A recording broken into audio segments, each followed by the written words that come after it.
Hello. So this is the bonus in which I'm going to help you a little bit with the fourth section of the workbook, this one, combinations of transformations. I believe the previous three ones are manageable on your own, although if you have any questions, you can also ask me. So let's start with this. I'm going to solve 3 or 4 of these ones, but before I do that, I need you to understand something very important, which is the order in which we do the transformations. The order matters. The order always matters in this type of transformations. Let me tell you why. Let's use one more time the parabolic function or the quadratic function. Why do I keep using this function? Well, because it's very simple. It's simple enough to understand. We know the parabola very well. And that's basically the reason, okay? There is no other reason beyond that. I could have used any other function, but it's better to work with something we know. And what I want to do is this. Suppose that I give you the task of performing 2 transformations on the graph of this function. What 2 transformations? Okay, we're gonna translate upwards 2 units, vertical translation of plus 2 units. So V is going to be mean vertical for us and T translation. And next, once I have done that, I want to make a reflection around the x-axis. Okay? And suppose that I give other people the reverse order. First, a reflection around the x-axis, and next the vertical translation of plus 2 units. And let's see if whether these two different people get different results. Okay, let's see. So first we draw the Cartesian plane, and let's see what are the results.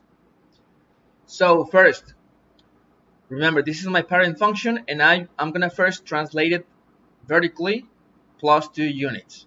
So what I'm gonna get is this 1, 2. Perfect.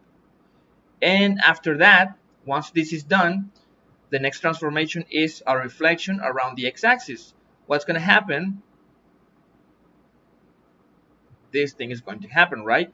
When you reflect this thing around the x-axis, you should be getting this. So this is your final product. Now the other people who were given this task, they're going to come up with the following. First, a reflection around the x-axis. So if you reflect your original parent function around the x-axis, you're going to get this. And then, once I have done that, if I vertically translate plus 2 units, this one, I'm going to get the following. 1, 2, and I'm going to get that. You see? This is going to be your final product after these two after these two transformations in this order. So as you can see, the final products or the final results do differ. They are different, okay? So the order in which you take transformations matters, okay? It's not the same saying first do this, a translation and then a reflection, than the other way around, first a reflection and then a translation, okay? In some cases, for some combination of transformations, like I don't know, I give you perform this transformation, then this, and then this. In some cases, following a different order of these transformations, perhaps starting with 2 and then 3 and finally 1, maybe you're gonna get the same result sometimes, but in the general case they are different, just like I showed you with these 2 examples. Okay, so I think that settles this thing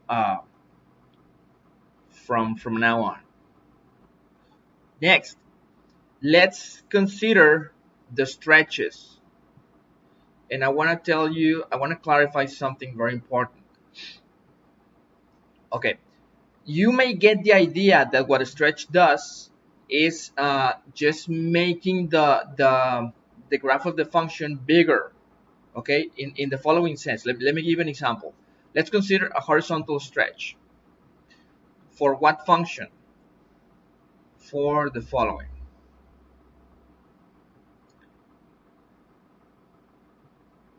Suppose that we have the following function: 3, 4, 5, 6, 1. Suppose we have this function, the function f, such that its graph is just half a circumference. Okay, this one. What's gonna be the function that gives me that? We don't care. Okay, just pay attention to the graph of the function. It's this one. Whatever this is algebraically, this is its graph. And what function, what points am I having in my function? Well, for example, this one, 1, 0, 1, sorry, 2, 1, and 3, 0. Okay, and many other points, right? But let's pay attention only to this. Okay, so this is my function f. Now, suppose that I tell you, apply a transformation, in this case, a horizontal stretch to this graph, and by what factor? Let's say of factor 2. A horizontal stretch of factor 2.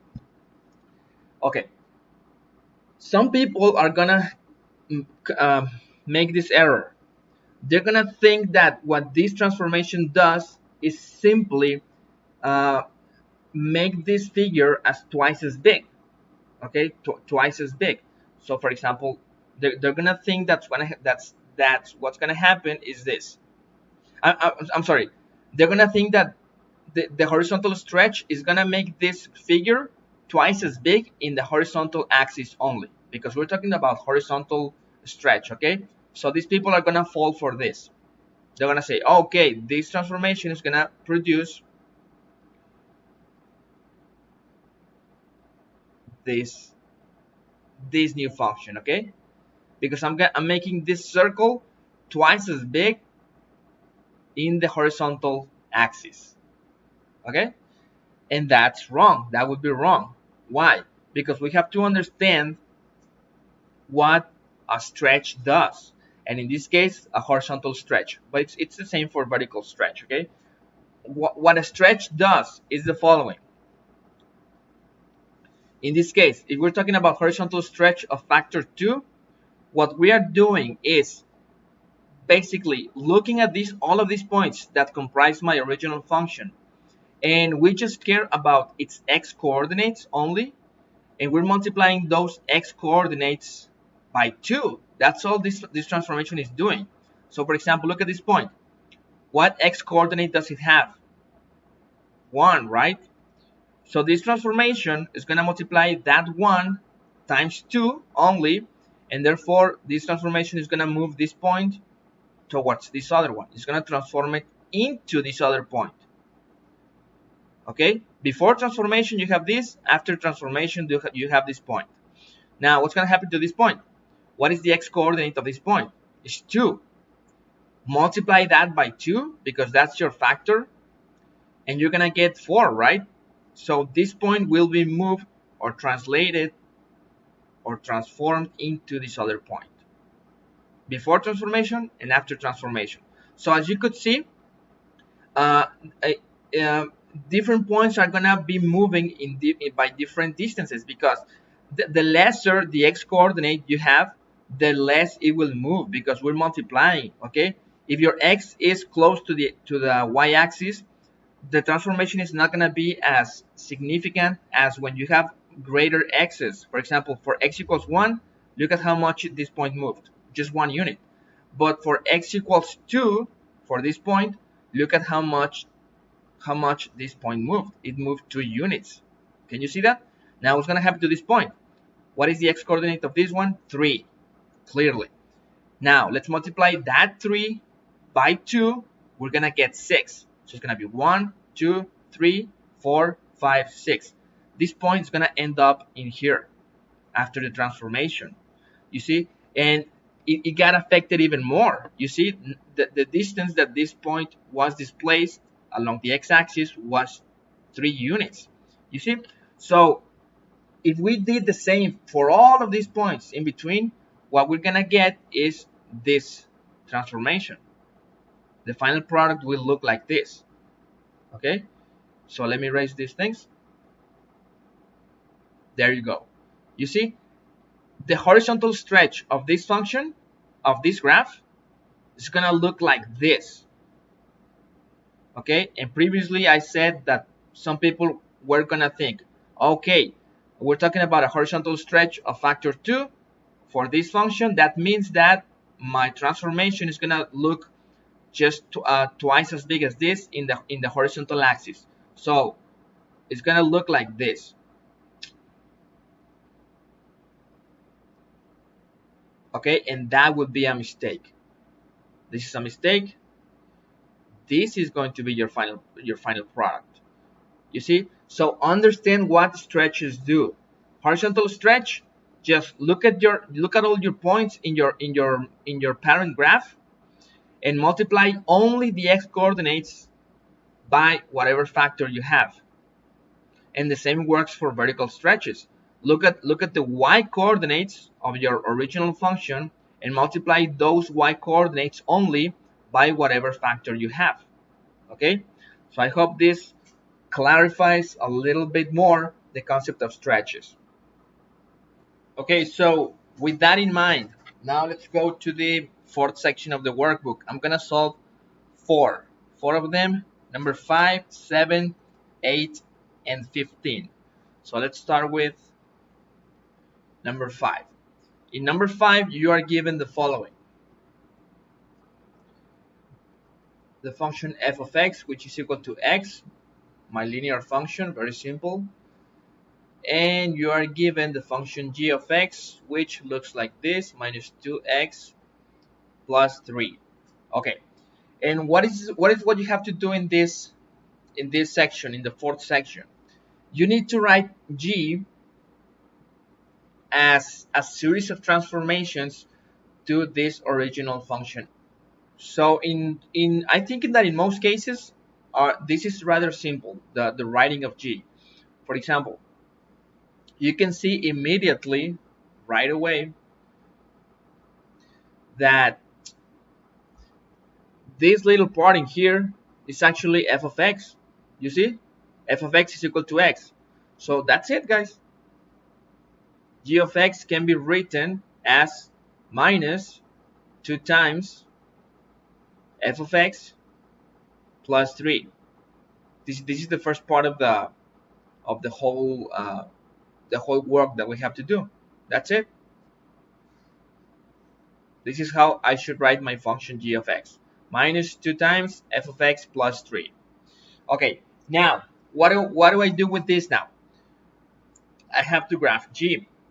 And how do I go about it? If I already know the graph of f, which is going to look like this,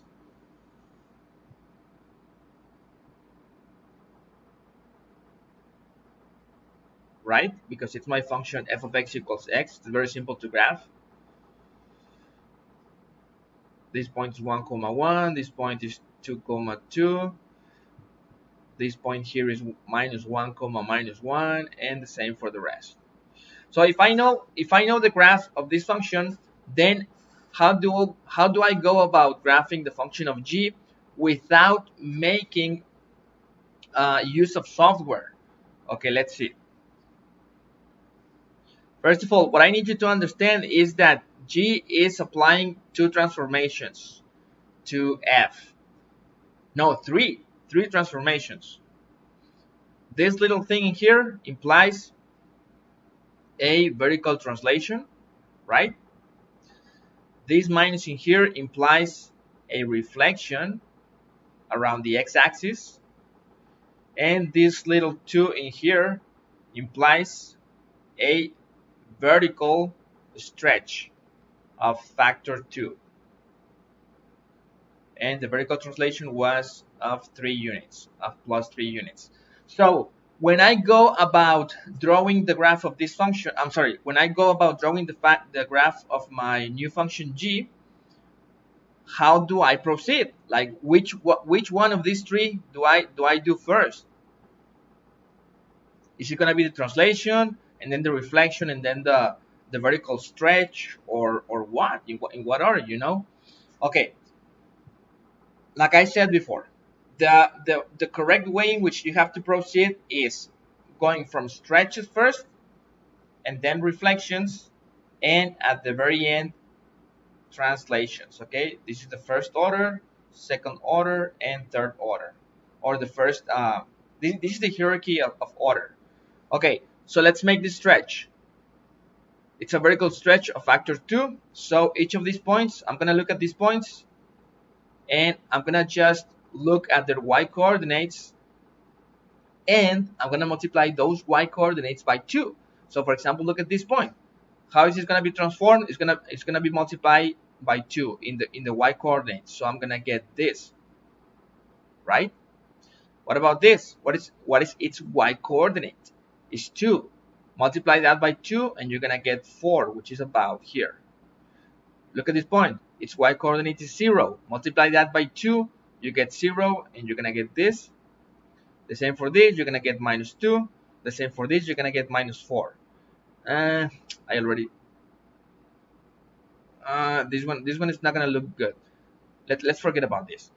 So my transformation, my vertical stretch will be looking like so, more or less, etc., etc. Okay, so I have already completed my vertical stretch. I'm done with my vertical stretch. Now, in another color, let me go with blue. And remember, we have now this. This is my recent or my current function, my current transformation. Now this yellow graph, let's reflect it about the x-axis. How's that gonna look? Well, more or less like so. I'm gonna try to do my best. Okay, can you see? I'm doing a reflection of this yellow graph around the x-axis. Try to convince yourself that this is in fact the reflection. Okay, and if you notice, guys, just as a side note, we would have the same blue graph if we reflected this function around the y-axis. Try to understand why. Okay, in this particular case, it's not always the case, but in this particular case they are the same. You see, so there are many peculiarities that happen. So I'm done with the reflection. So we have one done, second transformation done, done, and then the vertical translation of plus 3 units. So remember, we're currently in the blue graph, and now in red, I'm gonna translate my blue graph 3 units upwards, which is the easiest thing to do at this point. So for example, this particular point will be moved 3 units, sorry, over here, and the same for the rest of them. For each of these points, just move them three units above, and you're gonna get approximately this, and that's my final product. This is my final product. Of course, you have to do this thing cleanly with more care than I'm doing now. And by the way, the drawing tablet is not very, it's not as good as pencil and paper. And that's it. This is my final product. After these 3 transformations, I'm done with all of them. My final product will be this, which is gonna look like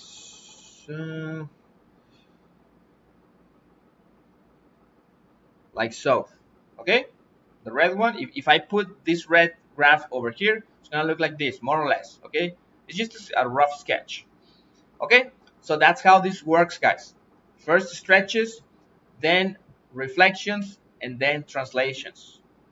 And I know it's tricky, you have to do it little by little, and you get the final product. If you want to proceed in the way I did, like first do one transformation after the other, and then get your final product in a clean slate, so to speak. So number 7. Oops.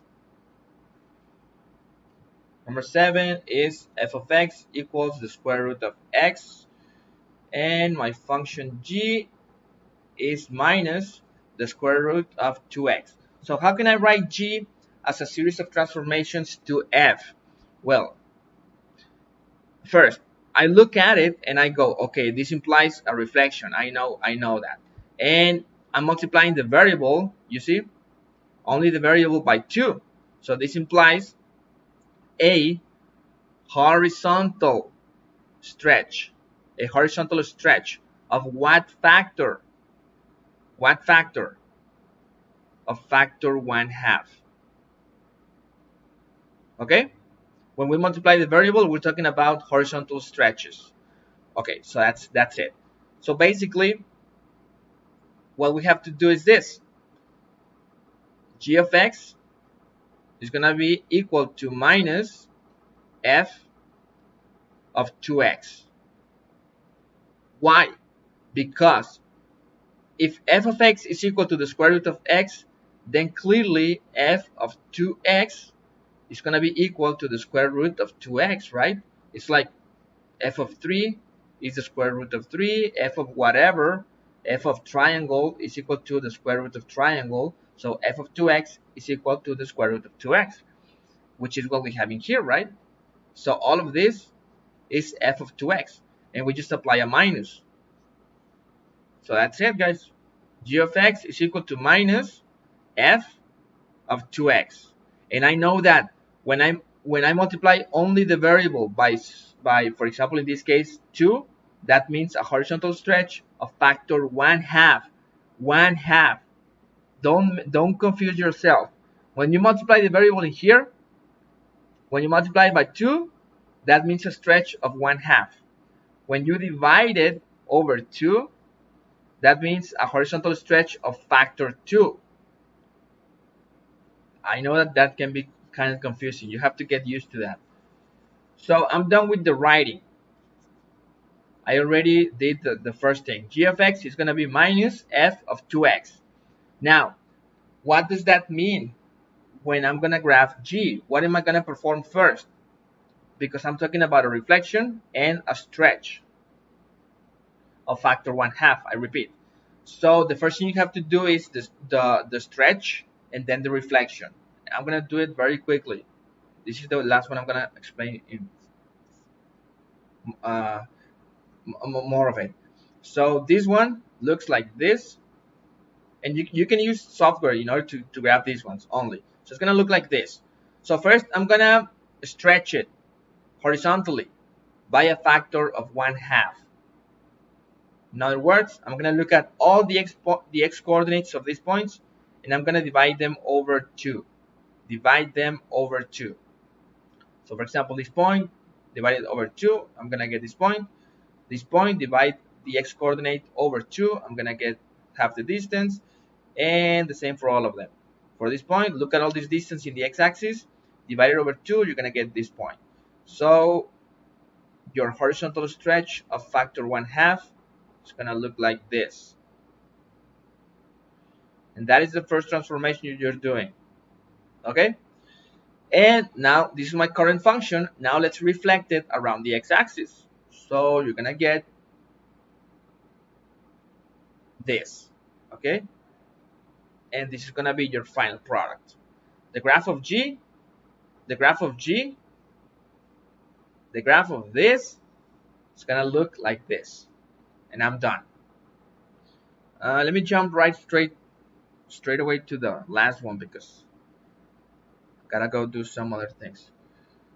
So 15, f of x equals x squared, and g of x equals 2 times x minus 1 squared plus 2.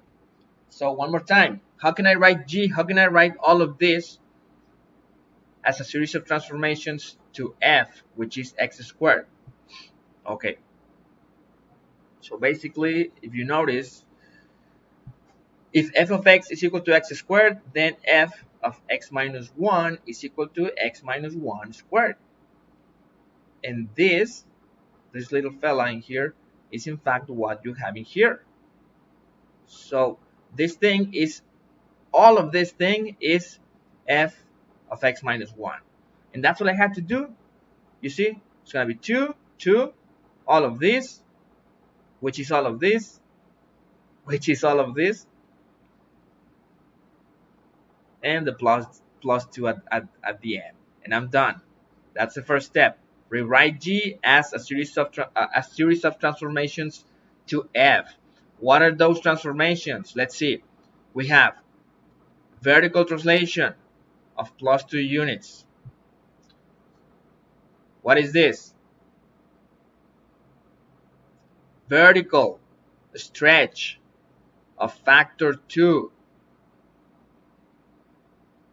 And what is this? The subtracting of 1 to x. This tells me of a horizontal translation of how many units? Of plus 1 unit. It works in reverse, remember. Okay, when we want to move our graph to the right, we subtract as many units, which is something that, by the way, Valerie asked me. I haven't answered. I'm fully conscious. I will. I promise I will. Maybe today, maybe on Monday, I will. And so that's it. We have these three transformations: vertical stretch of factor 2, horizontal translation of plus 1 unit, and a vertical translation of plus 2 units. So if I want to draw the graph of G by taking into account the graph of F, what I need to do is this. How does the graph of F look?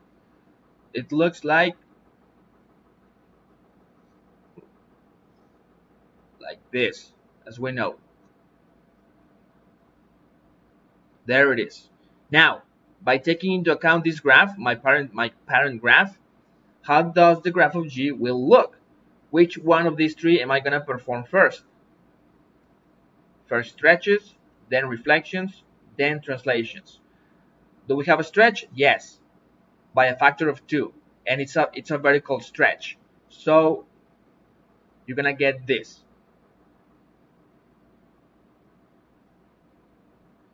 Make sure, okay, I already explained to you what a stretch does. So make sure that the first thing we do, which is this, will give you this function. Use Desmos, use your TI in order to understand that, in fact, this is what you're gonna get. Now, are there reflections? No. Now the translations. Which one do you have to perform first? It doesn't matter, okay? At the same level of hierarchy, it doesn't matter which you do first. So let's do the horizontal translation of plus 1 unit. So right now I have here the yellow one. And now I'm going to perform this horizontal translation of plus 1 unit. Very simple. We're just going to move every single point in the yellow graph 1 unit to the right. So this is 1 unit. And I'm going to get this. Okay, I know that this looks messy. I'm sorry. And finally, the vertical translation of plus 2 of my current function, which is the blue one. So let's finish in red. So I'm gonna move 2 units. The blue one, the blue graph, I'm gonna move it upwards 2 units. So 1, 2, and the vertex, which is right here right now, is gonna be moved upwards. This is what you get. This is my final product. This. Now, once you do this, once you're done, go to your graphing calculator and actually put all of this thing. Put all of this thing. G of x equals all of this thing. Okay? And you're gonna realize that, in fact, actually graph both of them. This and this, and you're gonna be looking at this this white graph and this red graph, and the red graph will look more thin. Let's do it actually. So I'm gonna convince you. Okay, memorize the positions of the white graph and the red graph. And the red graph is slimmer The red graph is slimmer than the white graph. So let's do it.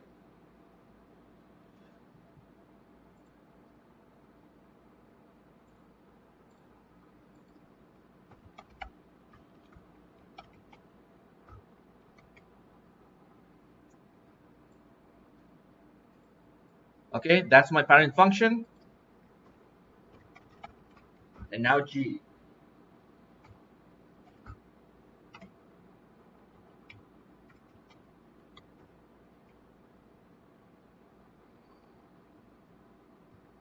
There you have it.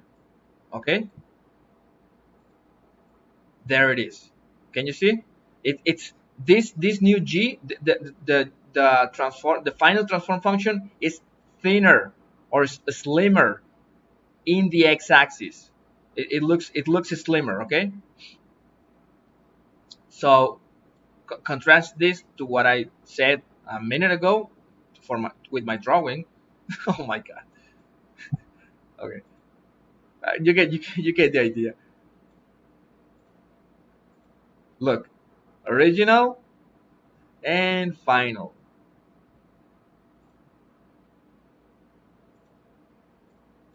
There you have it. Okay, so be patient. Do these things slowly. Take your time. Ask me questions if you have any. Valerie, I'm still pending with your question. Just give me a little time, and that's it, guys. Thank you.